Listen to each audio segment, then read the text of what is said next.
Hello guys, today I'm going to show you a very sweet and a small gift gifted to me by the daughter of one of my colleague. So she came to our department along with her father, and then she was playing and making some items with clay dough.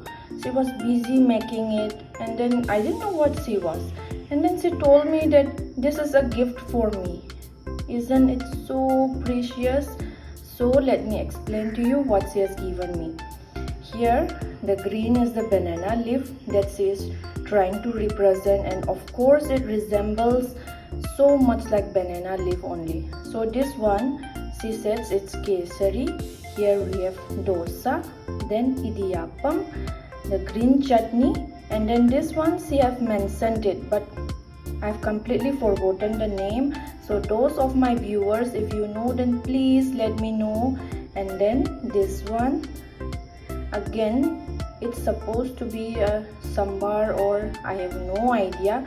Then of course we have idli. So please don't mind me forgetting this and this name. The rest of it, of course, I know.